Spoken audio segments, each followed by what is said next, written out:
Biz uyqumizni to'liq uxlab, tamoqlarimizni joyi deb, isil uy, oliy mashinalarni haydab, sayli sayohatlarimizni to'liq elib berib turib, hozirgi bizning bu ahvolimizni mengu o'zgartirolmaymiz va Allohning oldida hisob berolmaymiz. Chunki biz atrofimizdagi vataniba, ko'ngli xotirjam millatlarga o'xshamaymiz. Biz vatani ishg'ol qilingan, shu topda xalqi o'ltirayotgan bir millat. Ahvol bundoq bo'lgan ekan, ozroq uyqumizdan va rahat farog'atlarimizdan kechib, badal to'lashga va fidokorlik ko'rsatishga to'g'ri keladi.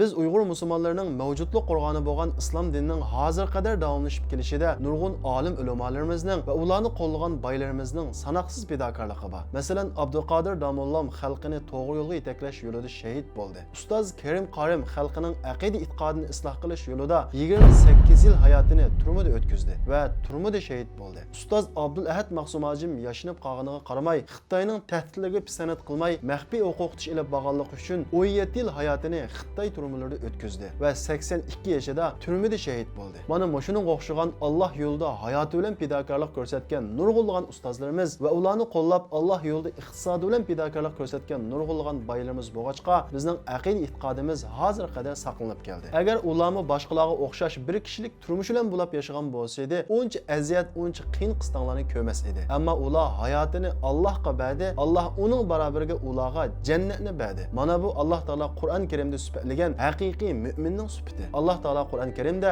innalloha ishtaro minal mu'minina anfusahum va amwalahum bi anna lahumul janna. Alloh taolo haqiqatan mu'minlardan ularning jonlarini, mollarini jannatning barobariga sotib oldi deydi. Ya'ni Allohga ishongan kishilar Alloh yo'lida hayotini, jinini va malini Allohga beradi. Undan keyin Alloh uningga jannatni beradi. Demak, bu din fidokorlik dini, qurbonlik dini. Biz Allohning va Allohning payg'ambarining so'zini hammadan ustun bilalaydigan Allah yo'lida, ya'ni Allah buyurgan mazlumlarni qutuldirish yo'lida yaxshi ko'rgan barliq narsalarimizni voz kechalaydigan fidokor ruhga ega bo'lmay turib, bu zulmdan qutlanmaymiz va jannatga kirmaymiz. Alloh taolo Qur'on Karimda agar sizlarga sizlarning otanglar, bolalaringlar, qarindishinglar, xotinlaringlar, topgan mol dunyoringlar, kasoblashib qilishidan qo'rqqan, iqiyotgan tijoratinglar, yaxshi ko'radigan uyinglar Allohdan va Allohning payg'ambaridan va Alloh yo'lidagi kurashdan suyumlikroq bo'lib qolsa, ya'ni Alloh yo'lida yuqorqi ishlardan voz kechmaysanlar, sizlar Allohning buyruqiga kutinglar. Demak, sizlarga yordam yo'q, sizlarga nusrat yo'q, sizlarga g'alaba yo'q. Ya'ni Alloh yo'lida, Allohning dinini himoya qilish, Allohning buyrug'i bo'lgan mazlumlarni qutuldirish yo'lida bollarimiz ko'rsatgan fidokorlikni ko'rsatolmasak, xotinlarimizni himoya qilgandek, qo'rgandek qo'ryanmasak, biz da'voyimizda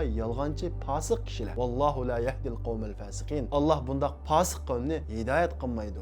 Allohning bizga va'da qilgan yordamiga erishishimiz uchun old bilan bizda vaqt kelganda iqiyotgan tijoratlarimizni tashlab, bizga eng suyumli bo'lgan uylarimizdan voz kechib, Alloh yo'lida, ya'ni Allohning buyrug'i bo'lgan mazlumlarni qutuldirish yo'lida kurashga otlana oladigan fidokor ruh bo'lish kerak. Undaq bo'lmaganda Alloh bundaq eg'izli gap bor, jon ketmaydigan, pul ketmaydigan yerda aktiv, dunyo manfaatini oxirat manfaatidan ustun ko'radigan kishilarni yer sharidan yo'q qilib etib, o'rniga boshqa bir millat akildiganligini Qur'on Karimda bayon qiladi. Alloh taolo Qur'on Karimda araditum bil hayatid dunya min al akhirah fama mata'ul hayatid dunya fil akhirati illa qalil illa tanfiru yu'adhibukum azaban alima wa yastabdil qauman ghayrakum wa la tadurruhu shay'a wallahu ala kulli shay'in qadir deydi. Sizlar dunyo manfaatini oxiratning baxtiga tegishga rozi bo'ldinglarmi? Dunyo manfaati oxiratga selishtirganda hech qancha narsa emas. Agar sizlar Alloh yo'lida jihadga chiqmasanglar, ya'ni mazlumlarni qutuldirish uchun jihadga chiqmasanglar, Alloh sizlarni dadlik azob bilan azoblaydi va sizlarning o'rningizga boshqa bir qavmni, ya'ni boshqa bir millatni akeladi. Sizlar Allohga hech qanday ziyon yetkazolmaysizlar. Alloh hamma narsaga qodirdir deydi. Alloh yo'lida, ya'ni Allohning dinini himoya qilish, mazlumlarni qutuldirish yo'lida